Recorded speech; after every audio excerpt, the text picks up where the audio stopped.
Hello students, good morning. आज हम grammar में संधि पढ़ेंगे। संधि का मतलब होता है मेल करना।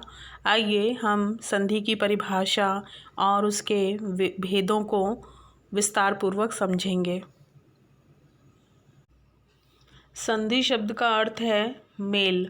दो निकटवर्ती वर्णों के परस्पर मेल से जो विकार या परिवर्तन होता है वह संधि कहलाता है। जैसे सम प्लस तोष बराबर संतोष, देव प्लस इंद्र देवेंद्र, भानु प्लस उदय भानुदय। संधि के 3 प्रकार होते हैं। पहला स्वर संधि, दूसरा व्यंजन संधि, तीसरा विसर्ग संधि। आइए अब हम विस्तार से इन प्रकारों को समझेंगे। पहला, स्वर संधि किसे कहते हैं? स्वर का स्वर के साथ मिलान होने से जो विकार या परिवर्तन होता है उसे हम स्वर संधि कहते हैं। जैसे हिम प्लस आलय हिमालय, महा प्लस आत्मा महात्मा, प्रति प्लस आशा प्रत्याशा, सुउक्ति प्लस सूक्ति। स्वर संधि 5 प्रकार की होती है। पहला दीर्घ संधि, दूसरा गुण संधि, तीसरा वृद्धि संधि, चौथा यण संधि, पांचवा अयादि संधि। पहला दीर्घ संधि अ, आ, ई, उ, री वर्णों के होने वाले संधि को हम दीर्घ संधि कहते हैं। इसके 3 नियम हैं।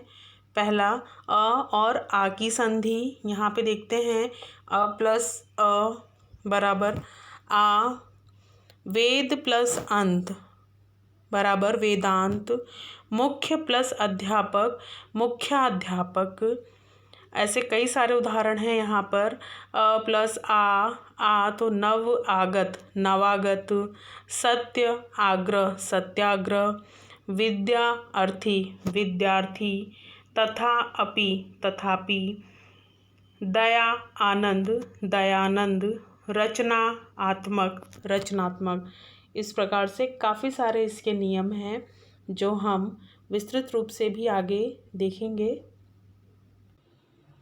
दूसरा गुण संधि, इसमें आ के आगे ई बड़ी ई हो तो ए ऊ हो जाता है और ओ तथा री हो तो आर बनता है। इसे गुण संधि कहते हैं। जैसे अ ई ए, नर इंद्र नरेंद्र, सुर इंद्र सुरेंद्र, सुर ईश सुरेश, राजेश राजेश, महा इंद्र का महेंद्र, रमा इंद्र का रमेंद्र, महा ईश का महेश, उमा ईश का उमेश।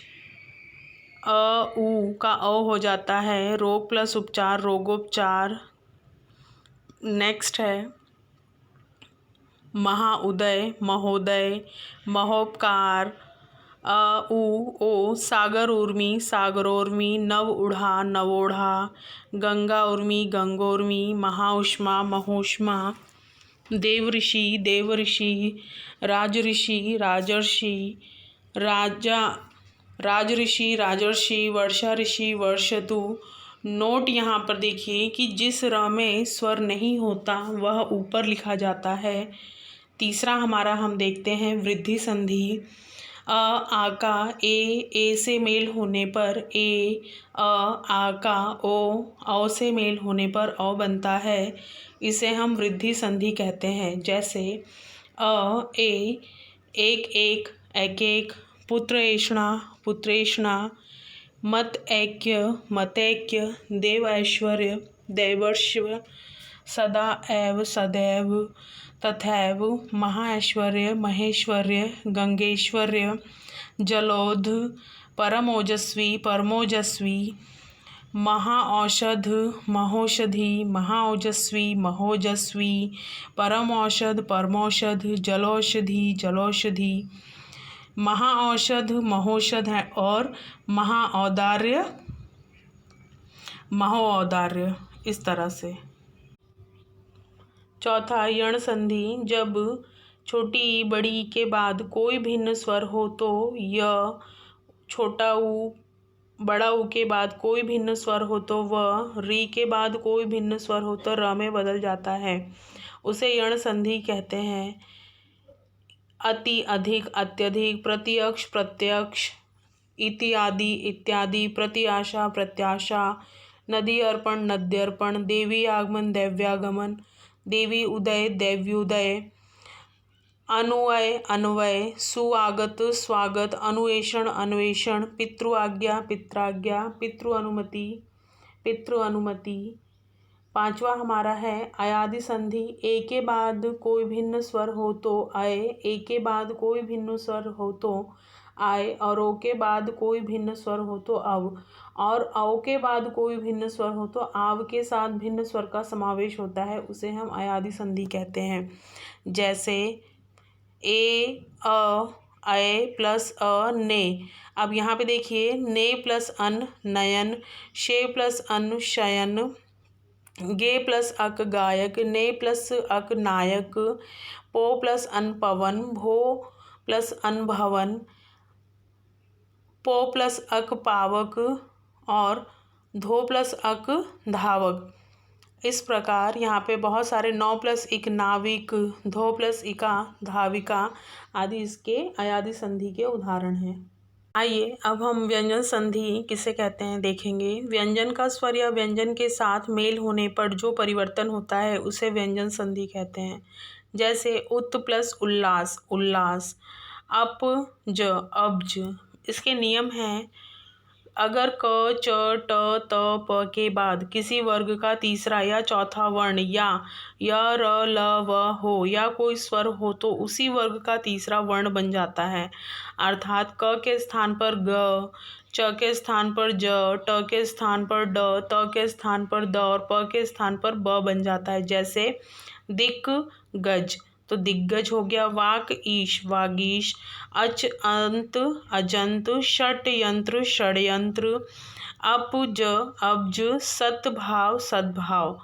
दूसरा इसका नियम है, यदि किसी वर्ग के पहले वर्ण क, च, ट, त, प का मेल न या म वर्ण से हो तो उसके स्थान पर उसी वर्ग का पांचवा वर्ण हो जाता है। जैसे वाक्मय, वांग्मय, अचनाश, अन्नाश, षटमाश, षणमाश, उत्नायक, नायक, अपमय, अमय, षटमुख, षणमुख।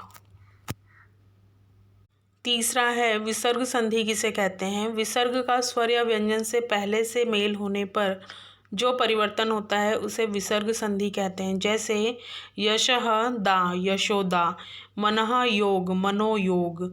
इसके भी नियम हैं। पहला, अगर विसर्ग के पहले अ स्वर और आगे अ अथवा कोई सघोष व्यंजन किसी वर्ग का तीसरा, चौथा, पांचवा वर्ण अथवा य, र, ल, व, ह में से कोई वर्ण हो तो अ और विसर्ग के बदले ओ हो जाता है।